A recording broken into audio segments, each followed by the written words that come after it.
नमस्ते। आज हम ट्रेडिंग की एक कह सकते हैं छुपी हुई भाषा को समझने की कोशिश करेंगे। प्राइस एक्शन और आईसीटी ट्रेडिंग के जो सिद्धांत हैं उनका इस्तेमाल करके हम ये जानेंगे कि कीमतें आखिर हमें बताना क्या चाहती हैं। क्या कभी ऐसा हुआ है कि आपने कोई ट्रेड लिया और ऐसा लगा कि जैसे ही आपने वो ट्रेड लिया मार्केट को सब पता चल गया और वो तुरंत आपके खिलाफ हो गया? अगर ये कहानी जानी पहचानी लग रही है तो आप बिल्कुल सही जगह पर हैं। तो चलिए अब इसमें जरा गहराई से उतरते हैं। देखिए, कई ट्रेडर्स के मन में ना अक्सर ये सवाल आता है, ये दुविधा रहती है कि क्या मार्केट का ये जो खेल है ये उनके खिलाफ ही रचा गया है। ये जो बात है ना, ये रिटेल ट्रेडिंग की एक कड़वी सच्चाई को सामने लाती है। जरा सोचिए, आप पोकर खेल रहे हैं लेकिन बाकी खिलाड़ियों को आपके पत्ते दिखाई दे रहे हैं। अब इन कॉन्सेप्ट्स को समझे बिना ट्रेडिंग करना कुछ ऐसा ही है। और यहीं से एक थोड़ा विवादास्पद, कह सकते हैं कंट्रोवर्शियल आइडिया सामने आता है।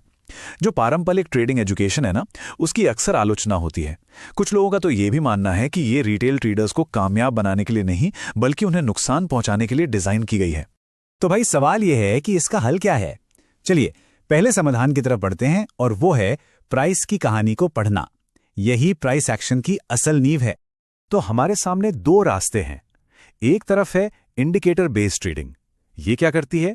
ये पुराने लैगिंग मैथमेटिकल फॉर्मूलों पर चलती है और अक्सर चार्ट्स पर सिर्फ कंफ्यूजन या नॉइज बढ़ाती है। और दूसरी तरफ है प्राइस एक्शन ट्रेडिंग। ये बिल्कुल अलग है। ये रियल टाइम में कीमत के पीछे की कहानी को समझने की कोशिश करती है। मतलब इंसानी बर्ताव, डर और लालच को सीधे चार्ट पर पढ़ने की कला है। तो फिर ये प्राइस एक्शन है क्या चीज? देखिए, सिंपल शब्दों में कहें तो ये समय के साथ किसी सिक्योरिटी की कीमत में जो उतार चढ़ाव होता है उसका एनालिसिस है। इसका मेन फोकस कैंडलस्टिक पैटर्न और मार्केट स्ट्रक्चर से सीधे इंसानी बर्ताव के निशानों को पढ़ना है। डर और लालच, मतलब चार्ट को उसके सबसे सरल, सबसे रॉ रूप में देखना। ठीक है, तो अब जब प्राइस एक्शन की बुनियाद समझ में आ गई है तो चलिए एक और कदम आगे बढ़ते हैं। एक और खास मेथोडोलॉजी देखते हैं जो इन कॉन्सेप्ट्स को एक नए लेवल पर ले जाती है, और वो है इनर सर्कल ट्रेडर, जिसे हम शॉर्ट में आईसीटी कहते हैं।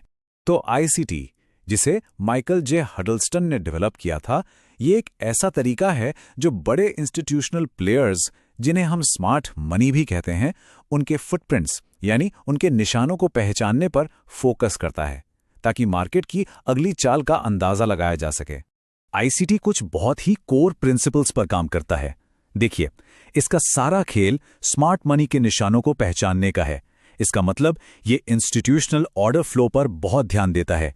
ये मार्केट स्ट्रक्चर के एनालिसिस पर जबरदस्त जोर देता है और सही एंट्री के लिए टाइम बेस्ड किल जोन्स का भी इस्तेमाल करता है। और आखिर में इसका मकसद ये समझना है कि ये जो बड़े बड़े संस्थान हैं ये अपने फायदे के लिए लिक्विडिटी कैसे बनाते हैं। और पता है, आईसीटी मेथोडोलॉजी काफ़ी वर्सेटाइल है।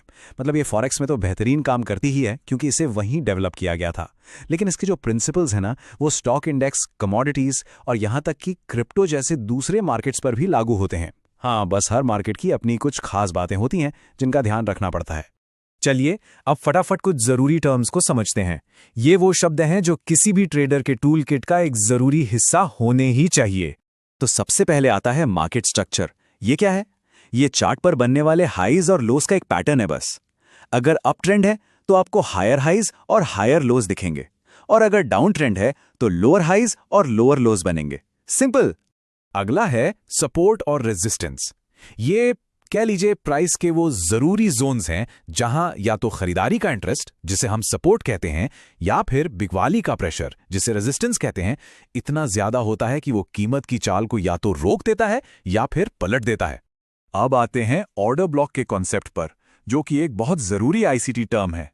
इसे आप सपोर्ट और रेसिस्टेंस का ही एक बहुत पावरफुल वर्जन समझ सकते हैं। ये एक ऐसा खास प्राइस एरिया है जहां बड़े बड़े इंस्टीट्यूशंस ने अपने ढेर सारे ऑर्डर्स लगा रखे होते हैं, और ये एरिया अक्सर भविष्य में एक मजबूत टर्निंग पॉइंट बनकर उभरता है। ठीक इसी तरह एक और कॉन्सेप्ट है लिक्विडिटी पूल। ये चार्ट पर वो एरिया होता है जहां बहुत सारे स्टॉप लॉस और पेंडिंग ऑर्डर एक साथ जमा होते हैं, और जो बड़े इंस्टीट्यूशंस होते हैं ना, वो अक्सर इसी लिक्विडिटी को ग्रैब करने यानी हथियाने के लिए इन जोन्स को टारगेट करते हैं। और आखिर में एक और टर्म है फेयर वैल्यू गैप या एफवीजी। ये तब बनता है जब किसी एक दिशा में बहुत तेजी से बहुत एग्रेसिव मूव आता है और प्राइस में एक असंतुलन या इम्बैलेंस रह जाता है। ये जो गैप होते हैं ना, ये अक्सर एक मैग्नेट की तरह काम करते हैं और प्राइस बाद में इन्हें भरने के लिए वापस जरूर आता है। लेकिन रुकिए, अब एक जरूरी चेतावनी भी है। इन सब के बीच ये समझना बहुत जरूरी है कि ये सब आखिर है क्या, एक कला या फिर एक विज्ञान। सवाल यहीं उठता है कि क्या ये जो तरीके हैं ये कोई प्रूवन साइंस हैं? क्या इन पर आंख बंद करके भरोसा किया जा सकता है? देखिए, इस पर शक करने वालों की भी कमी नहीं है। पहला पॉइंट है सब्जेक्टिविटी, मतलब ये हर किसी के नजरिए पर निर्भर करता है।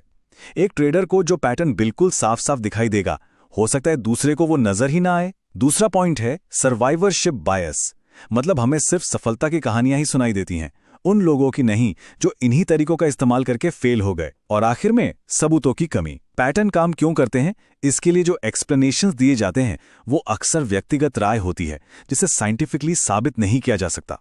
तो फिर इन सब बातों से हमें क्या सीखना चाहिए? इसका निचोड़ क्या है?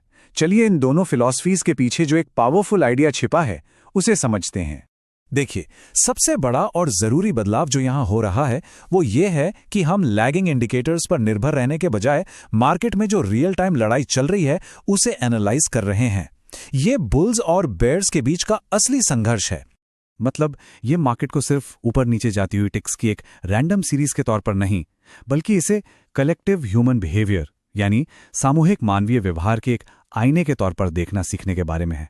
तो आखिर में किसी भी ट्रेडर के लिए सबसे अहम सवाल यही बचता है, क्या वो वाकई मार्केट की इस छुपी हुई भाषा को पढ़ रहे हैं या फिर सिर्फ खुद को एक बेहतर कहानी सुना रहे हैं? इस सवाल पर विचार जरूर कीजिएगा।